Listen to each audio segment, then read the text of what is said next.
algo muchísimo mejor para entregarte este tesoro. ¿Qué es esto tan lindo? Lo encontré hace algún tiempo. Ilustra a la perfección el tema que vamos a tratar hoy. Simboliza el papel de los artesanos de Pasto durante la Guerra de Independencia. Vamos a hablar de ellos y más adelante en particular de uno de ellos, que por cosas del destino llegó a convertirse en oficial de alto rango, pero del ejército realista. Pero, Tacho, a ver, entonces no sé si entendí mal, ¿no íbamos a hablar de las batallas al sur del país? No, entendiste perfectamente. Pero hoy lo que quiero es alejarme un poco de la manera tradicional de ver la historia, donde tratan a esos habitantes del sur como si fueran enemigos de la libertad o como si necesitaran ser salvados por el ejército patriota, y nada más lejos de la verdad, porque la historia es demasiado complejo para simplificarla de esa manera. Y lo que sí quiero hablar es en particular de esos artesanos de Pasto, porque ellos tuvieron mucho que ver.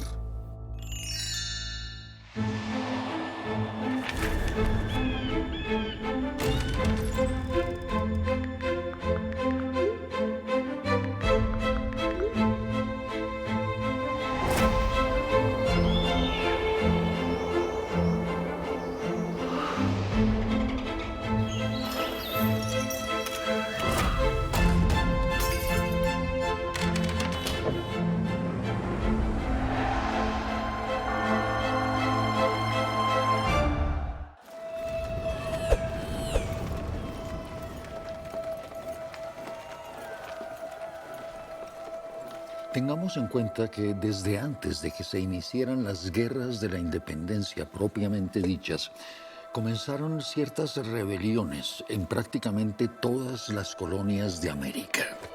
¿Mm?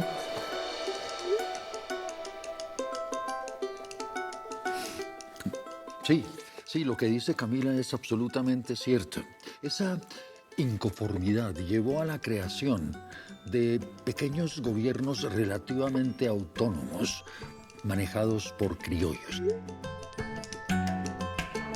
Pero claro, la respuesta del gobernador frenó los ímpetus de rebelión de esos ejércitos formados por indígenas, afrodescendientes y mestizos. A ver, pausa. Hay algo que necesito entender.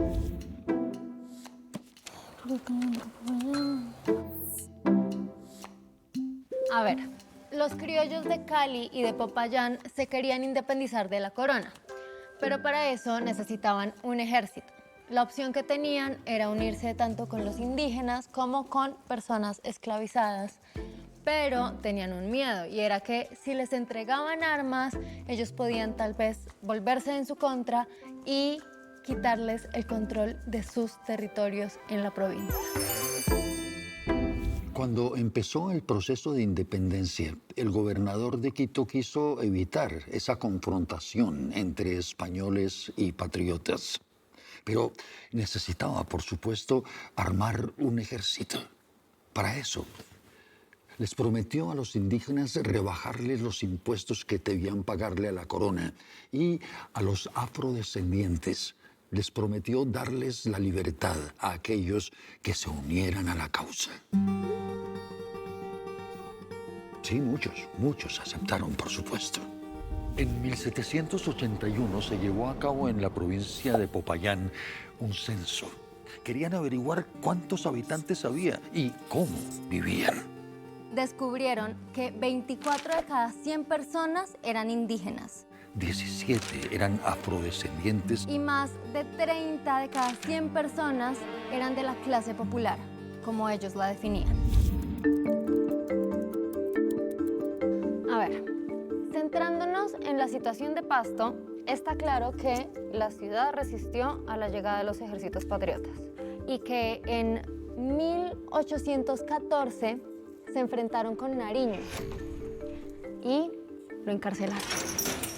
Pero tampoco nos podemos quedar en que los enfrentamientos fueron solo en la ciudad, porque también fueron en las zonas cercanas, como por ejemplo, está Pastos, está Iscuandé Y está el Patía. Durante la Reconquista, el militar Pablo Morillo, conocido como el Pacificador, reconoció la lealtad de estos habitantes y premió a los indígenas, suprimiéndoles del todo el tributo que debían pagarle a la corona. Claro que cuando los patriotas vencieron en Boyacá, todo esto cambió radicalmente y el destino mismo de las ciudades que habían sido leales al rey, cambió para siempre, incluida Pasto.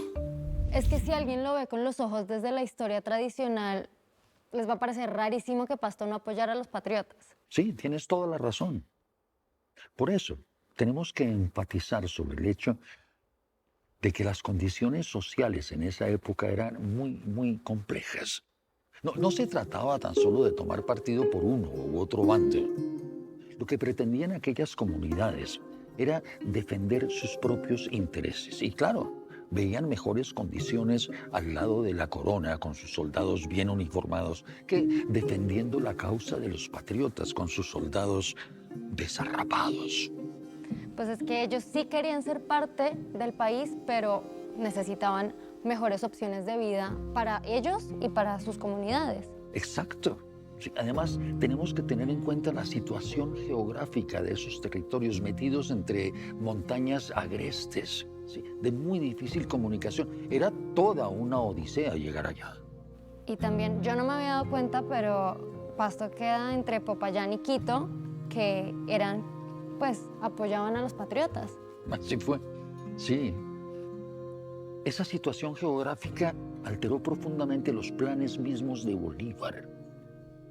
Y lo mencionó en varias oportunidades, como por ejemplo en esta carta que tengo aquí. Pasto es la puerta del sur, y si no la tenemos expedita, por consiguiente es de necesidad que no haya un solo enemigo nuestro en esa garganta. Las mujeres también son muy peligrosas. Lo peor de todo es que 5 pueblos de los pastusos son igualmente enemigos y algunos de los del Patía también lo son. Quiere decir esto que tenemos un cuerpo de más de 3.000 almas contra nosotros. Ya está visto que no se pueden ganar para la causa y por lo mismo es preciso destruirlos hasta en sus elementos. No puedo creer que Bolívar viera a la gente de Pasto así. Sí, el menosprecio con el que Bolívar trató a esos habitantes del sur, sumado, por supuesto, a la posición que ellos asumieron durante las batallas, las guerras de la independencia, fue creciendo hasta convertirse en un prejuicio social. En 1821, los humos entre patriotas y realistas se calmaron por un tiempo. Pero, como la comunicación era tan difícil y también como las provincias quedaban tan lejos, ambas tropas siguieron movilizándose. En abril de 1822, ambos ejércitos se encontraron y combatieron en la batalla de Bomboná. 3.000 soldados del ejército patriota comandados por Bolívar y 2.000 soldados realistas se enfrentaron en las laderas del volcán Galeras, cerca al río Guaitará. El escenario se bañó de sangre. Los patriotas tuvieron 800 muertos y 1.000 heridos. De los realistas, las víctimas fueron solamente 40 o menos, pero no llegaron a un ganador, porque llegó la noche y tuvieron que parar la batalla. En esos momentos, ni Bolívar ni el ejército realista sabían que kilómetros más abajo, al sur, un ejército patriota había tomado posesión de Quito. Los patriotas se comprometieron a no desterrar a nadie, a mantener la religión católica, a eliminar los cobros y a tratar a tanto las personas extranjeras como a los locales del territorio por igual. Sí, pero fue un acuerdo entre Bolívar y las élites eclesiásticas y políticas, del cual excluyeron al pueblo y a los mismos soldados. Esa traición fue la que encendió la chispa para que se provocaran los combates más sangrientos que había visto la Nueva Granada hasta ese momento. En diciembre de 1822, Bolívar le ordenó al general Sucre que atacara Pasto. Y este obedeció, castigando la ciudad con saqueos que duraron 2 eternos días. Las puertas de casas, templos y refugios caían. Los fusiles acababan vidas a diestra y siniestra. Algunos afortunados huyeron hacia los campos, corrían señalados como enemigos de la patria.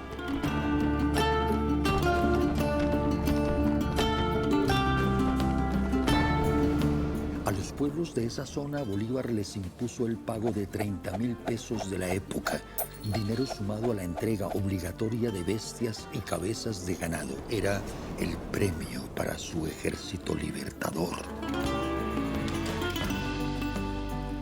A principios de enero aún flotaban en el ambiente olor a pólvora y a muerte. Bolívar llegó a la ciudad ofreciendo indulto a quienes se presentaran sin rebeldía. Las consecuencias de la Navidad Negra estaban lejos de terminar.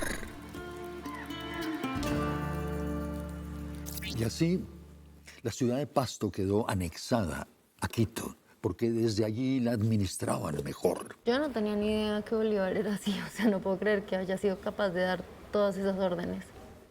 Ay, Camila, ¿cuándo vas a entender de una vez por todas que las guerras de independencia fueron complejas? Sí, Bolívar, en su afán por alcanzar sus objetivos, tomó decisiones que afectaron a miles de personas, sí, eso es indudable. Pero bueno, así como mucha gente lo veía como un héroe, también es válido que otras personas lo vean como un villano. No, pero es que va más allá de considerarlo bueno o malo. Por eso es que tenemos que insistir para analizar qué fue lo que lo obligó a actuar así, a él y a todos los combatientes. Después, ¿qué pasó con Pasto? Cuando los ejércitos patriotas tomaron la ciudad de Pasto, de todas maneras los levantamientos contra ellos continuaron con fuerza. Estuvieron encabezados, entre otros, por Agustín Agualongo, un artesano y militar mestizo. Agustín Agualongo nació de un hombre indígena y una mujer montañesa.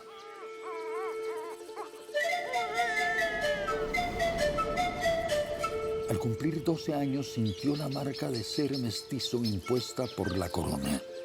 Estaba condenado a la exclusión. Era el costo de no pertenecer a la sociedad colonial de españoles y criollos. Por mandato del rey estaba obligado a dedicarse a un oficio. Debía aprenderlo con puntualidad y realizarlo con pulcritud, y por ser aprendiz tenía prohibido usar ruana. Aprendió a agarrar el pincel demostrando talento sin pulir. Fue seducido por pinturas con matices de la naturaleza. Retrató su arte con destreza hasta cuando recibió el llamado de las guerras de independencia. Sus manos untadas de colores ahora estarían armadas para defender sus creencias y salvarle la vida. Llegó a ser un importante comandante de su ejército en los territorios del sur. Agualongo comandó su milicia más con valor y coraje que con cualquier otra cosa. A pesar de que fue fusilado por los patriotas en 1824, se le recuerda como el artesano de la independencia. Es que muchos soldados que participaron en los ejércitos, tanto patriota como realista, dedicaron gran parte de su vida al arte.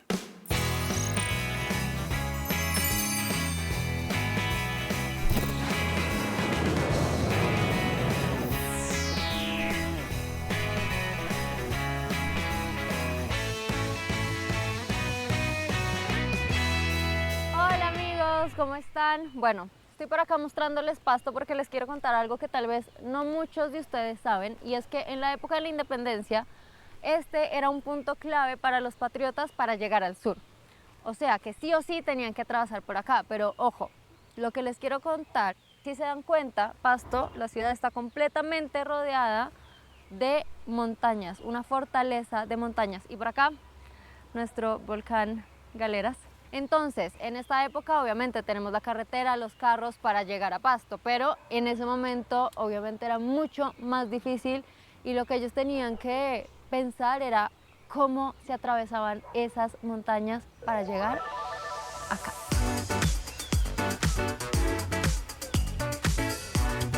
Ya estoy por acá, por San Juan de Pasto, porque obviamente quiero venir a aprender más sobre el papel de Pasto en la independencia y no solamente eso, sino que conozcamos todos juntos el tema de las artesanías, que ellos mismos nos cuenten por qué son tan conocidas sus artesanías en otras partes del mundo. Viviana.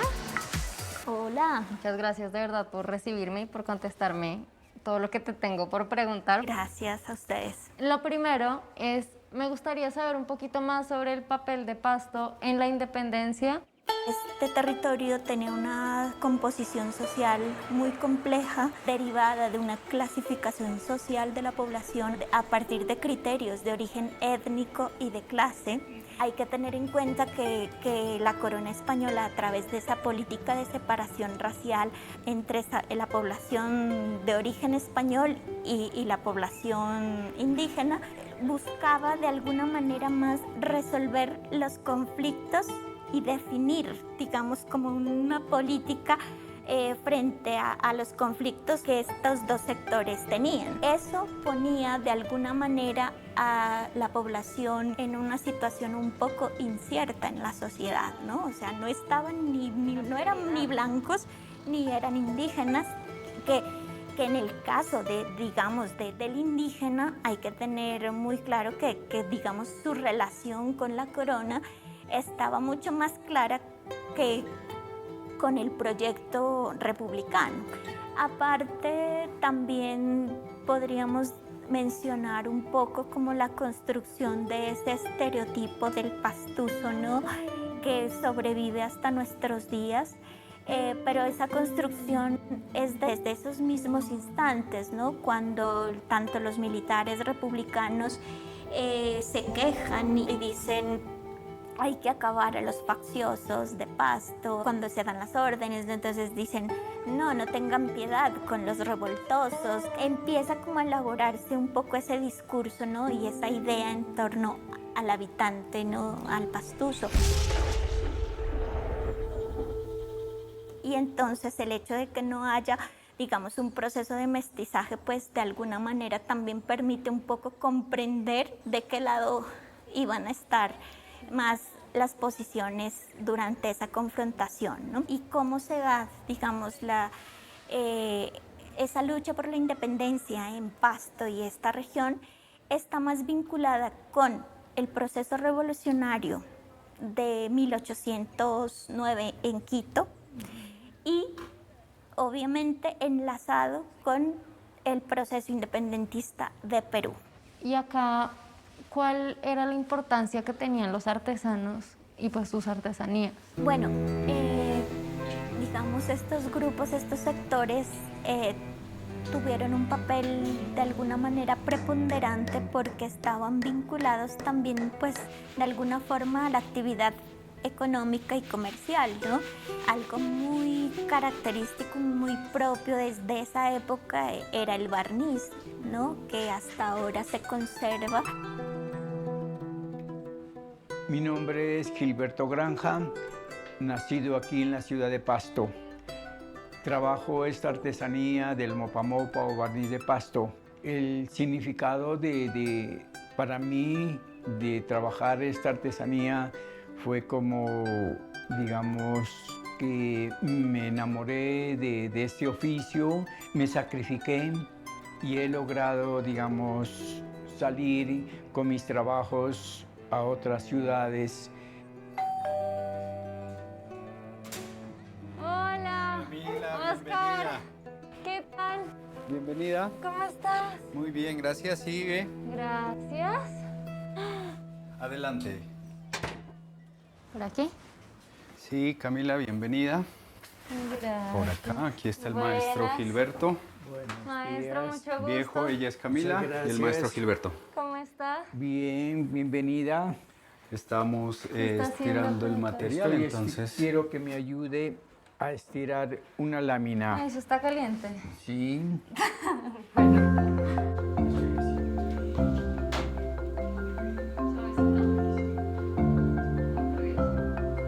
La materia prima del mopa mopa, eso viene del Putumayo. ¿Cómo aprendiste a hacer estas artesanías? ¿O de dónde salió como toda esta enseñanza? Esto fue casual. Digamos, yo tenía unos 20 años. Entonces llegué a un taller aquí en Pasto, en el barrio obrero. Habían como unos 4 o 5 talleres. Eso fue en 1964. La maestra que me enseñó era amiga. Ese fue, digamos, mi aprendizaje y ya puse mi taller. Y luego por ahí como en el 72, tal vez como que fue, ya salí yo a hacer mi exposición con mis trabajos. Y luego fue, digamos, que lo divulgué o les enseñé a mis hijos para que ellos siguieran esta carrera, digamos, de artesanía. Mi nombre es Óscar Granja, soy artesano del barniz de Pasto. Trabajo en el taller con mi papá, con el maestro Gilberto. Quitamos un cuadradito y al otro le damos la vuelta, lo ponemos ahí. Nosotros a estos cuadraditos le llamamos pambazos. Entonces es 1, 2, 3 cortes, quitamos uno y al otro le damos la vuelta. Yo aprendo en el taller del maestro Gilberto siendo niño. Empiezo a aprender el oficio con mi papá. A medida que voy creciendo, voy trabajando más y voy siendo parte, pues, del taller, ¿no?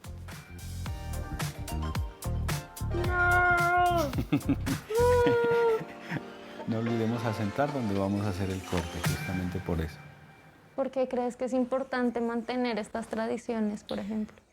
Importante es porque esta artesanía, digamos, como decía al principio, es de nuestro departamento, que ahora con esto del patrimonio tiene que seguir esto adelante, porque no se podía, digamos, de que se pierda. Por el contrario, queremos que esto siga adelante y que llegue más gente, pero no, hasta el momento no hay así. No ha habido una divulgación, digamos, de parte de cultura, de parte de los rectores, de las universidades o de colegios. No ha habido, digamos, una amplitud, digamos, de este conocimiento del mopa mopa. Hola, Kepa. Por acá estamos con don Gilberto y don Óscar, ya despidiéndonos. Espero que te haya gustado mucho todo lo que aprendimos hoy, todo lo que vimos por acá, y obviamente te quiero mostrar lo que me voy a llevar, porque no me voy a ir sin comprar una de estas artesanías tan espectaculares. ¿Y por dentro?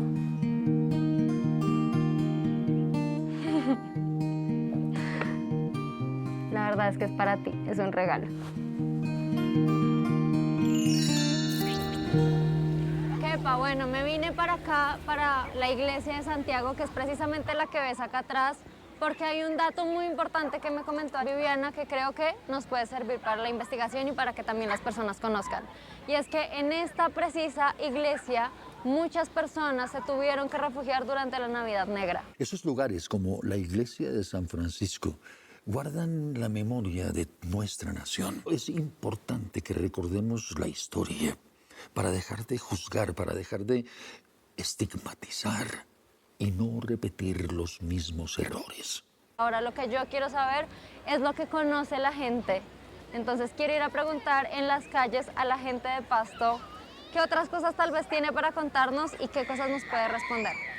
¿Será que yo les puedo hacer una pequeña preguntita? Que es que estoy jugando a ver qué tanto sabemos sobre la independencia y ustedes cuánto conocen sobre la independencia de Pasto. Tú me tienes que decir si es verdadero o si es falso. Falso. Agustín Agualongo fue un soldado patriota durante la independencia. No sé la verdad.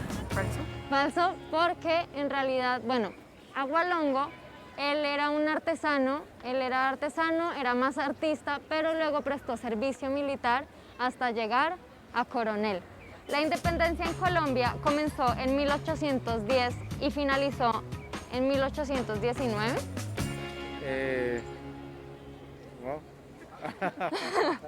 ¿En No. Colombia o en Pasto? No sé, tú me En confundiste. Colombia, claro, en Colombia, pero no, porque- se prolongó hasta Pero 1822. comenzó en 1810. Pero comenzó en 1810. Se le llamaba criollos a los hijos de europeos nacidos aquí, ¿verdadero o falso? Verdadero. Mira qué ahora sí, por fin. Uy, gracias, Camila. Ay, qué bonito, ¿no? Sí, las artesanías de Pasto trascendieron las guerras de la independencia hasta el punto en que hoy en día todavía son la prueba fehaciente de la cultura de todo un pueblo. Y entre todos podemos ayudar para mantener estas tradiciones artísticas vivas y sobre todo verlas como un símbolo de lo que nos une a todos como país. A ver si podemos empezar a dejar todos estos problemas que nos han atacado desde tanto tiempo atrás. Es correcto, Camila.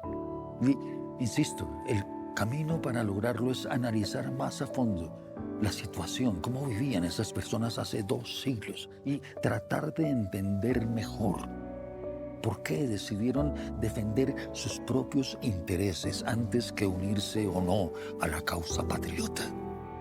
Solo así podemos empezar a eliminar los prejuicios que todavía reinan hoy en día en muchas personas.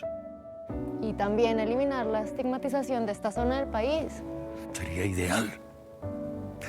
Bueno, y hasta aquí llegamos con este nuevo episodio de Bicentenario, anécdotas de voz a voz. Sigan unidos a nuestra historia. Los esperamos en el próximo capítulo. Hasta entonces.